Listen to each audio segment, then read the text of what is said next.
The Golden Knights believe that they played well enough to win Game 3 of the Stanley Cup Final Series, but they lost in overtime to the Florida Panthers, who now have momentum heading into Game 4 on Saturday. Can VGK bounce back, or will this series be knotted up when the Golden Knights return back to Las Vegas on Tuesday? You're Locked On Golden Knights, your daily podcast on the Vegas Golden Knights, part of the Locked On Podcast Network. Your team every day.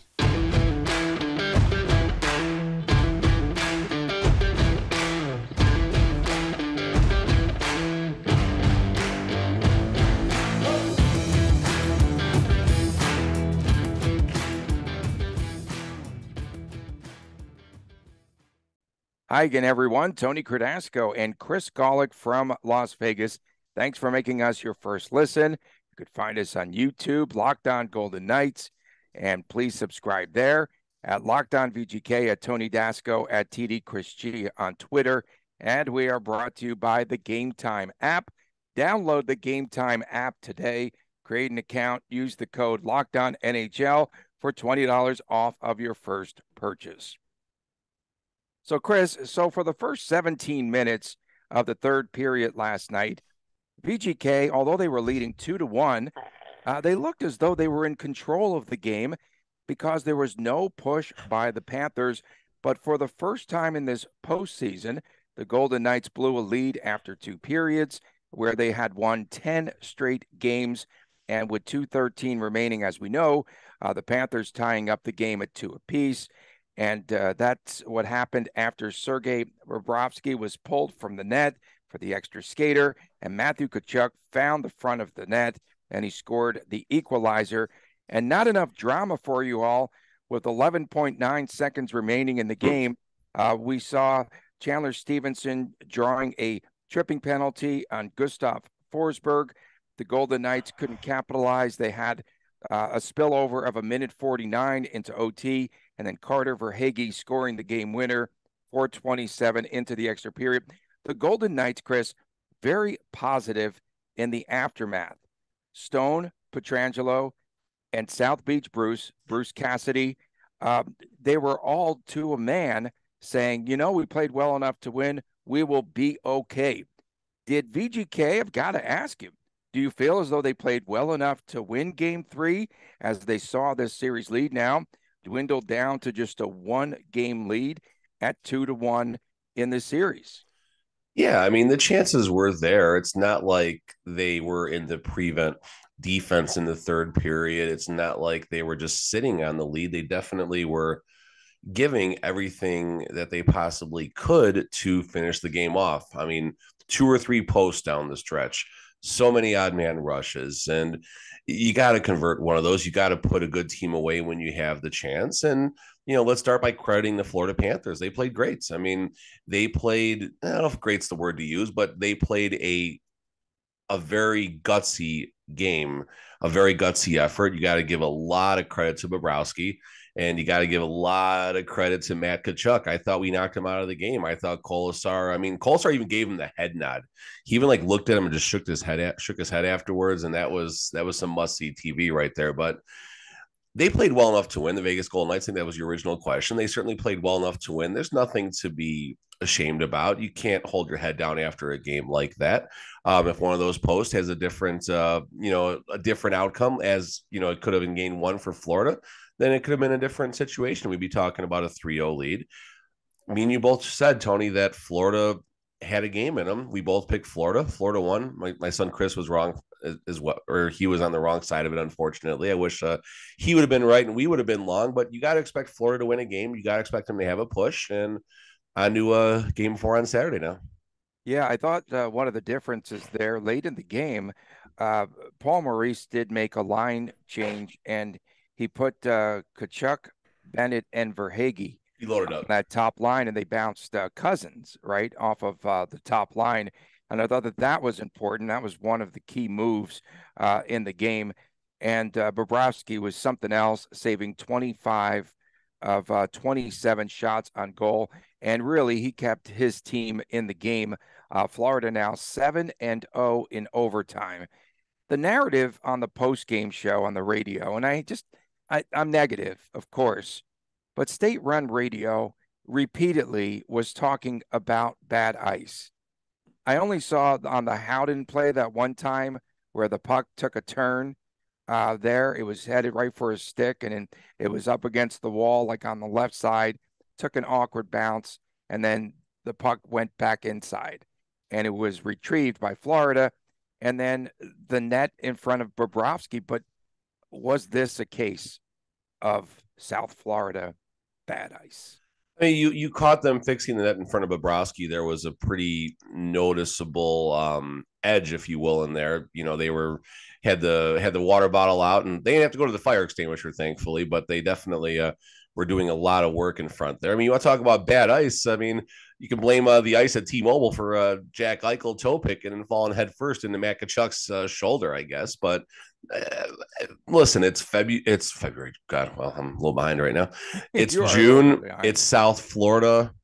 It's the Stanley Cup Finals. So, you know, the ice isn't going to be perfect in any of the arenas. Is that the issue? No, who cares about the ice? Like it's an equalizer for both teams. It's not like one half of the ice was any better or any worse. You know, that's loser talk right there. I guess that's the only thing I can say. Like, whenever VGK loses a game, that's the narrative. In recent years, it's like it's just too much. Hey, Chris, I wanted to get your reaction as Mr. Referee on this show on the penalty that Chandler Stevenson drew. Is that a tripping call? It didn't appear to be when we watched the replay repeatedly, and Gustav Forsberg was sent to the box. In real time, it's hard not to call a trip right there. I mean, the only thing that could have possibly gone better in that is if, you know, one ref has their hand up. I don't know if both refs called it. We only had the angle that showed the low side official making the call. The only question that I would ask is maybe the high side referee had the angle, and he could have gone in there if he would have felt that it wasn't a trip, and, you know, they could have had a conversation about it and hopefully had the right call. And, you know, we almost had hashtag not a minor born as a result of this, but I'm glad. I wish the Golden Knights would have won, and I don't want any heat for this, folks, but I'm glad they didn't score on that power play. Same here.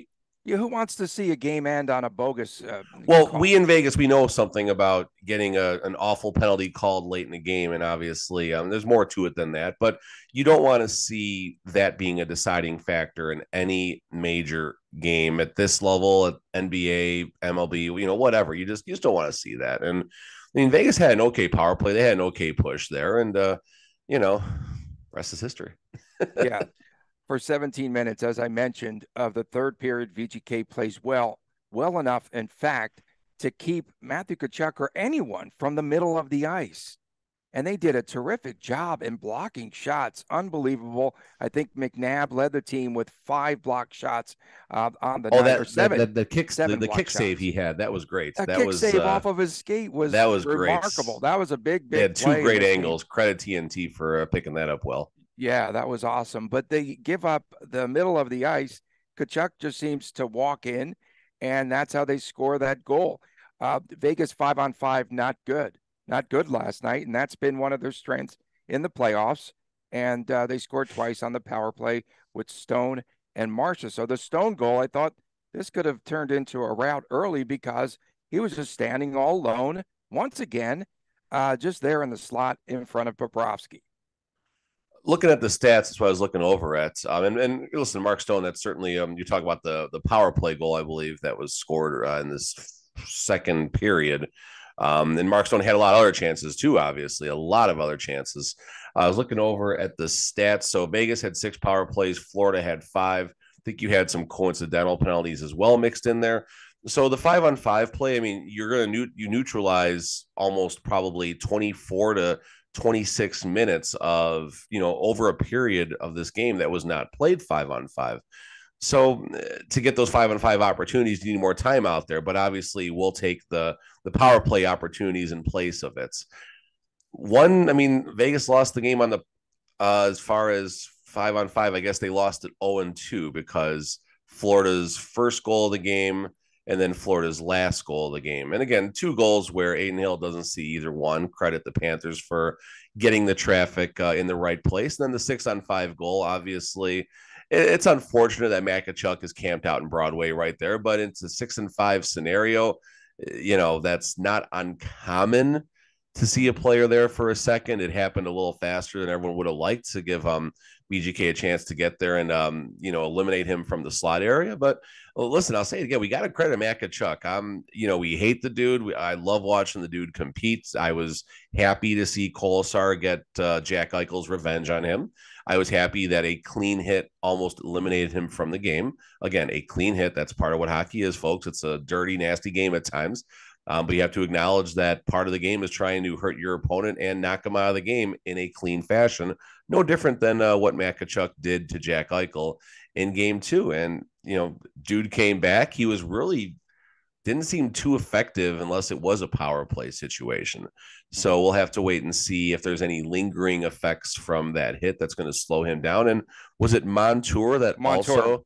Yeah, so corner. He came out. I don't know if he ever even came onto the ice. He didn't come back. He didn't come back in the game. But he went down the tunnel before the end of the game, if I remember correctly.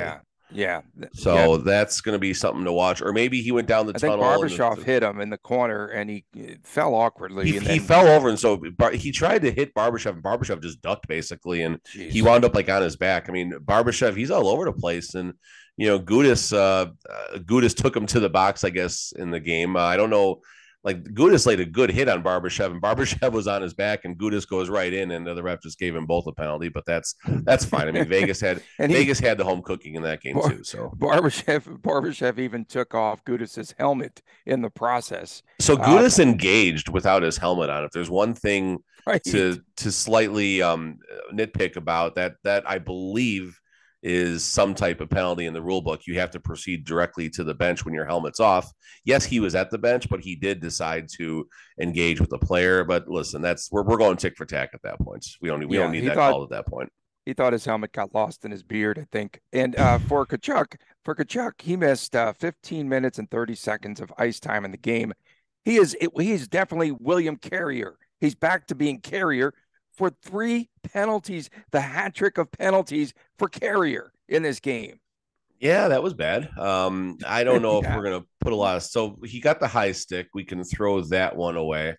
He did have a hook, I believe, was it early in the second? And I don't recall what his first penalty was. High stick, I think. He had 2 high sticks? I think so. Okay, well, either way, I mean, you can't have your name on the score sheet 3 times for stuff like that. That's just, especially from a fourth line player who had 8 minutes 51 seconds of ice time. And that's pretty interesting. Which is about the same for what Kolesar had as well out there. So, it's unfortunate that happened. And Carey, I'm sure, will kind of shrug it off. At least they didn't score any of those power plays, but that's less time that VGK had on the 5-on-5. But again, we still saw this out of Florida. They still came unwound. They're still taking bad penalties. They were a little less chippy behind the whistle. So you can definitely tell that Paul Maurice sent that message to the team after the whistle, guys, don't do it. Just don't do it. A couple times they tried, right? A couple times they certainly tried to get in there and muck it up a little bit, but not nearly to the effect of what Florida did in games 1 and 2. And if there's one area of opportunity, I think Florida is not going to play that type of hockey. I still say Vegas needs to become the agitators a little bit. They need to put themselves in that villain role, just like Florida did, and drag the Florida Panthers back into the fight, because we saw last night a couple dumb penalties that, gave VGK either a power play or evened things out when VGK already was going to be on the power play. Because, Carey got a board. Carey's first penalty was a board. It was boarding, okay. It was boarding, and then Gudas went back for more and gave him... It wasn't even that much, but it was enough for the refs to say, okay, you go in the box too. So, I mean, listen, Florida's going to come unwound, and let's help them do that, because they even showed in game 3 that they're still going to take dumb penalties. So drag them back into the fight. Okay, so... William Carrier hat trick would have to be a boarding penalty, a high sticking penalty, and a slashing penalty. I think. They had a great take. I forgot what it was, and I forgot who the announcer was, but they said something along the lines, they got the so-and-so hat trick, and it was like 3 different penalties or something. It was really funny on TNT. I forgot what it was. And Eddie Olczyk had a great chirp about William Carrier about, what's the line on him to get a third penalty with DraftKings. And it was fun. It was a fun game. It was unfortunate ending, but nothing to be, we're okay. Alarmed we're about? Don't be alarmed. Okay. And it wasn't like they had dirty penalties either. 16 minutes for Florida penalties. That's sort of manageable. They now have 228 total minutes in penalties through 3 games. So that was like they really did tone it down. 14 for VGK, 6 of them by Carrier. So they were not like dirty penalties. And there were no game misconducts in this one. For VGK, 3 players -3. Hague, Howden, and White Cloud. They were -3 on the ice last night. That's unfortunate because Hagen White Cloud's plus minus has been very, very good. That's right. He was about 12, I think. Yeah. Yeah, I'm just trying to think of like the goals and how they happened and what they could have done better. And you just kind of let the traffic in front on that. The one thing I'm glad you just mentioned you got me thinking about the last goal there. Where was Chandler Stevenson on the back check on the last goal? That's the one question that I have. The defensemen were in the right spot. They were low. It's not like it was something where the defensemen were out of position. VGK tried to execute the breakout. They lost the puck, and then Florida skated it right in. Mark Stone couldn't create a turnover at the blue line, and the defenseman or whoever's Verhaeghe, right? Yeah, Verhaeghe skated right in over the blue line untouched, and Stevenson was the last man back there. And that's one thing I don't understand why no one was really talking about on social after the game, and I didn't see that mentioned even in the commentary when the goal was scored. Like, it's overtime, baby. This is the time to make sure we're buttoning up, that last button of the shirt to make sure we're doing everything right. And that's one I just don't understand Stevenson not there to cover the player at the blue line. Yeah. Yeah. And Stevenson's been a hit and miss or miss proposition, I think, for the Vegas Golden Knights. Opportunities, a lot of opportunity in the third. Yeah. In front of the net on that very first goal, the Montour goal, you had White Cloud. I think one of the stalls, I get them all confused there, and Hague, and that's what created traffic. Just say stall. You're fine. Just say stall. Okay. And but for VGK, though, they did point out on the broadcast that Adin Hill was low in the crease for some reason. So he got beat on that one. Again, clean goal in front, I think, so I think pretty much, though, 3 clean goals. The Verhaeghe shot looked like it might have changed direction, but they never, credited anything to Tkachuk. It went straight in. It went straight in, I think. Yeah, but again, so 3 clean goals is what I was getting at. No deflections. So Adin Hill, not a good game. Oh no, Adin Hill was great. Adin Hill, Florida only had 23 shots on goal, so it didn't seem like he was nearly under fire like he's been. Listen, he didn't have a crazy, behind the back glove stick save going left to right, and a highlight reel save. So that's why it wasn't as noteworthy a game. Although, Tony, you mentioned he was a bit shaky on Twitter early on in the game. I thought he did not seem as though he was Adin Hill. His positioning concerned me for like the first 5 or 6 minutes. When the camera was on him, like it just didn't seem, and he calmed down after that. So I am with you that Adin Hill, just for a second, he didn't look himself. And I'm not saying he was bad or anything like that. Just it took a second for him to maybe settle down in this game. And listen, Bobrovsky literally put the puck on Howden's stick. Oh my goodness. If talking about when Bobrovsky was going left to right in the crease across the nets, and he gets the puck in his glove and just says, "Here, finish the game." And unfortunately, Bobrovsky makes a great glove save there. But no shortage of drama still. No shortage of drama as we jump to Game 4. Maybe Vegas got what they want, Tony. Maybe we got a chance to hoist the Stanley Cup at home now. And a couple of big posts for VGK could have ended this game, could have given them A 3-1 lead at one point. Again, Barbashev had a post and Howden hit the crossbar in the game. Coming up next, we have our locks of the night for game number 4 and our predictions. It's coming your way next when we return right here on Locked On Golden Knights. Buying tickets to your favorite events shouldn't be stressful. Gametime is the fast and easy way to buy tickets for all the events that are here in Las Vegas, especially with killer deals on last-minute tickets and their best price guarantee. You can stop stressing over the tickets and start getting hyped for the fun that you will have.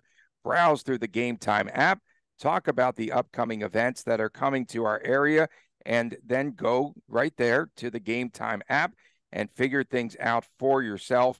Flash deals, last-minute tickets, easy to find and buy tickets for every kind of event, and images of your seat views. It's all that, plus the lowest prices guaranteed. Gametime is the place for the last-minute ticket deals. Get exclusive flash deals for tickets, especially on the NHL, and we will be hosting here in Las Vegas game number 6 here on Tuesday night. Game number 5 here on Tuesday night. Buy tickets in a matter of seconds. You know what? My old screen, I just got a new phone, and the old screen on the cell phone was cracked, and I actually read better. Download the Gametime app, create an account, use the code LOCKEDONNHL, $20 off of your first purchase. The terms apply. Again, create an account, redeem with the code LOCKEDONNHL for $20 off on the Gametime app. We are back on Locked On Golden Knights. Tony Cardasco, Chris Golick, and Mr. NASA himself now joining the show. Mr. NASA, nice shirt there. He likes your NASA shirt. Little Chris. So it's that time for our, now coming up, of course, in the third segment, it's WTF, What the Friday. I'm going to cut you off. Hey, Tony, can you tell us just what the salesperson that sold you your new phone, can you just tell us a little bit about their reaction when they saw you used to use a flip phone? How did they react to that? It was pretty interesting. Also interesting at AT&T was my conversation with a nice young lady who just got out of prison. It was just the best ever trip to AT&T the other day. The locks of the night. I got nothing after that. Yeah, I know. And my friends are like, yeah, those are the type of women you attract, Cardasco. Locks of the night and predictions. Will this be sort of a gentleman's sweep for VGK, do you think? I mean, that's what I called. I called win-win, loss, win-win. That was my prediction when we did our show leading up to game number 1. I think the show, the Friday show prior to the crossover, which would have been Saturday. Win-win, loss, win-win. It's so tough to win the swing games. As good as as good as Vegas has been on the road throughout these playoffs. You know, it's Florida's pumped up, right? It was their first Stanley Cup win in history. They're only 2 wins behind the Vegas Golden Knights now, which is always a fun comparison. And I'll stick to my guns certainly on that. You can lead it. You lead us off, and then we'll go from there. I am going to go with Brett Howden and Nick Waugh as my 2 players. And I think VGK is trying to convince themselves that they played very, very well on the bad ice. I think that they're trying to convince themselves. Yeah. I'm going to go with 4-3 final. Florida, we come back with this series tied at 2 apiece before VGK wins the final 2 in this series. Right, Chris. 4-3, Florida Panthers. Tony says 4-3 Florida. He's taking Howden and Waugh. I'll start with the result first. I'm sticking to my guns. Win-win, loss, win-win. So I think Vegas is going to come back in a dominating fashion, and they're going to win this game 5-2. They're not going to leave any stone unturned, no pun intended. Any music references? No, never mind. Like a Rolling Stone, they're going to come in and not leave any stone unturned and take care of all the minor details and make sure to finish a couple of those opportunities that they were unable to finish in game number 3. As far as who's going to do it, I mean, I'm going to stay on the Marchessault train just because he's been friggin' Smythe, by the way. Smythe, if the Golden Knights wind up winning this thing. Give me Marchessault, and let's go Eichel. He's doing very well. He's getting his assists. He's still having a wonderful postseason. But I think he doesn't shoot the puck. He never had shoots the puck. He had a chance late. He did shoot, but otherwise he's He's looking to pass more. So Eichel, Marchessault, 5-2 Vegas puts us in a spot to take it home Monday night. I thought it was Tuesday night. Monday nights. It is Monday? It's Monday. Sure? I looked on the Gametime app. They said Monday. I think it's wrong. I think that's wrong for once. I think it is Tuesday because they have the extra travel day.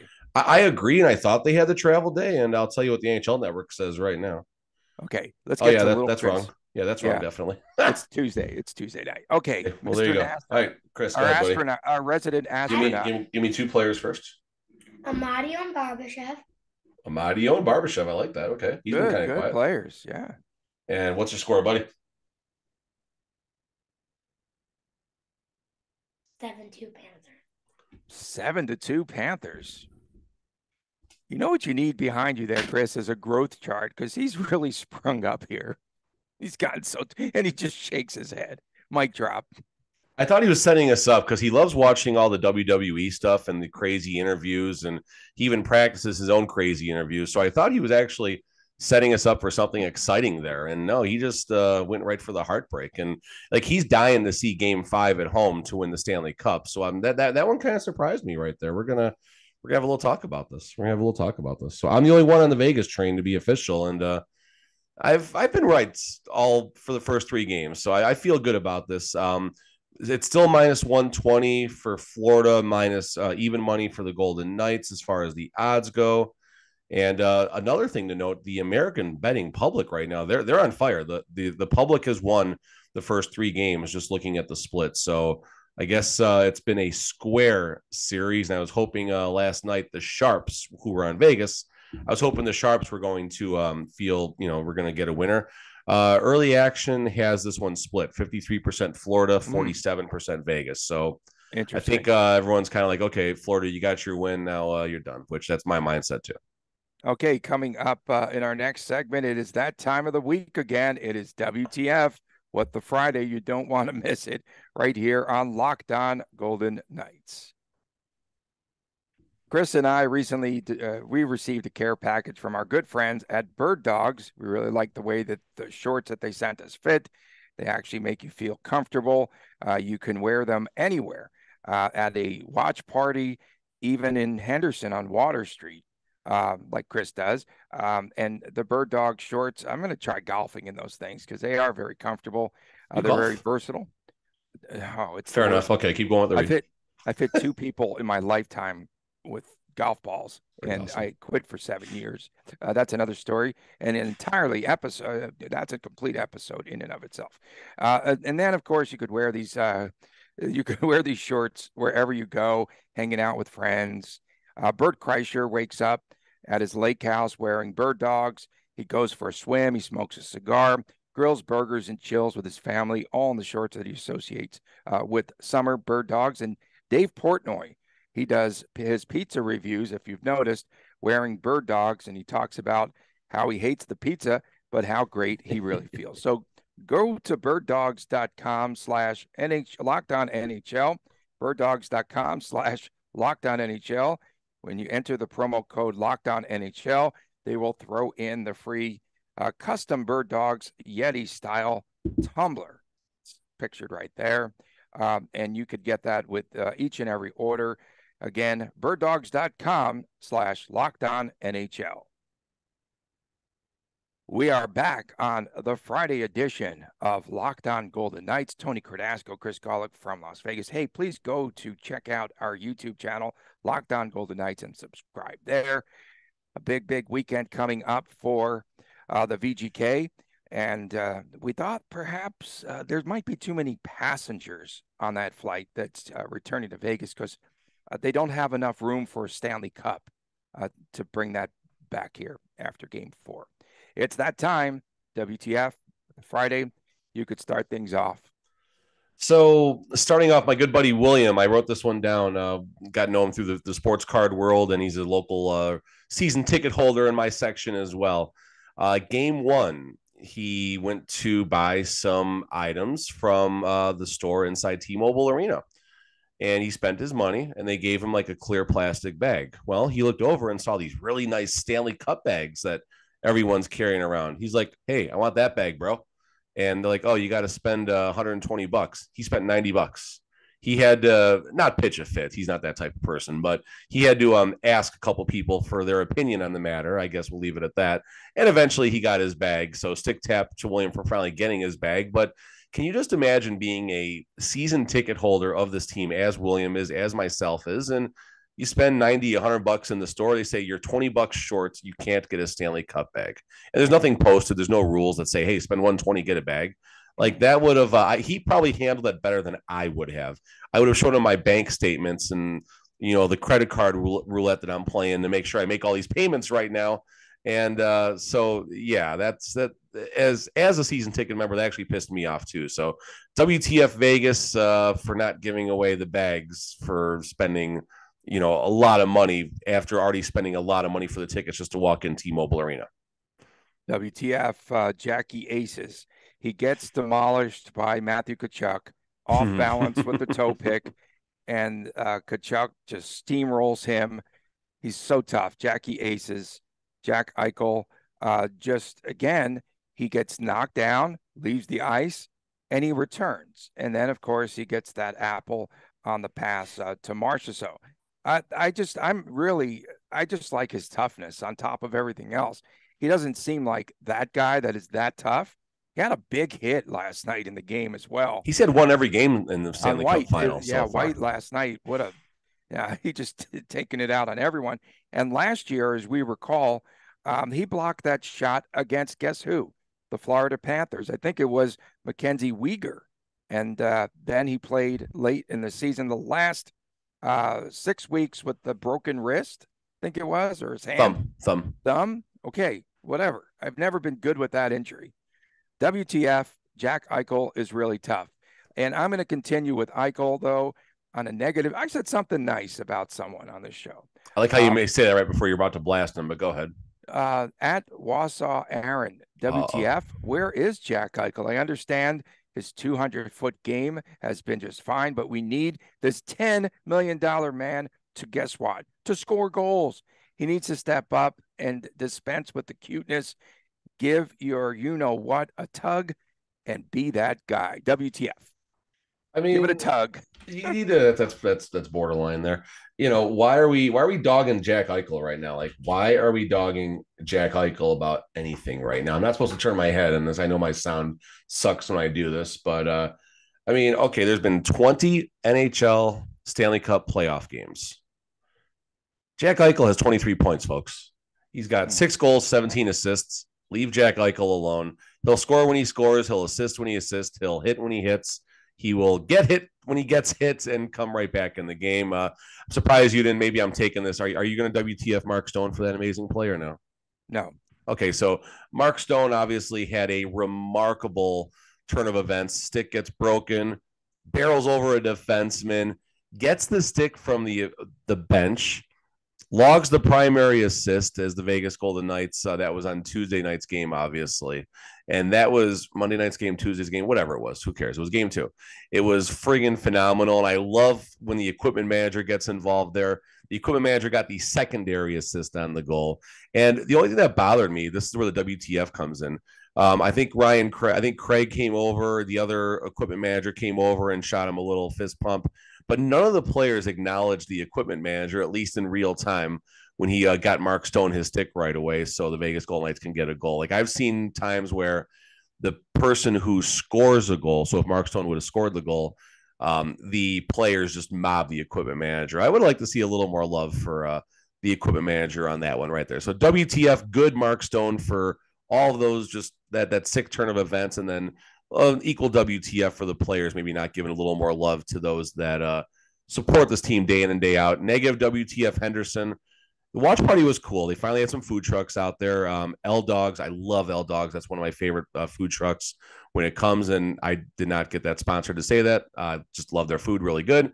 But the screen, it buffered, it pixelated, it flashed early in the first period. Twice it cut out just for a couple seconds, to be clear. But point is, we're watching a Stanley Cup game. That can't happen, Henderson. So the watch parties have been below average this year because there's not been a lot of food trucks or no food trucks for some of the events out there. And then finally, in their biggest stage, if you will, the TV isn't working perfectly. That's got to get fixed, guys. That has to be something that goes to perfection. So we'll be back there on Saturday, I believe. We're not going to go to the ballpark. We're going to go back, give them our chance on Saturday, and hopefully it goes a little bit better. Otherwise, I'll be having a little talk with someone. WTF bad ice. WTF bad ice. WTF NHL awards. They belong in Las Vegas, not in Nashville, Tennessee. Let's bring back the NHL awards here. That's fine. Move it around. Relax. We got a team now. If VGK, does go on to win the Stanley Cup, I'm still very concerned about a parade route. Lake Bellagio seems to be the odds-on favorite there because there's no space with all the cones. And then another thing, let's talk about Mr. Foley and how he would embrace a cup and a cup event and party for his team.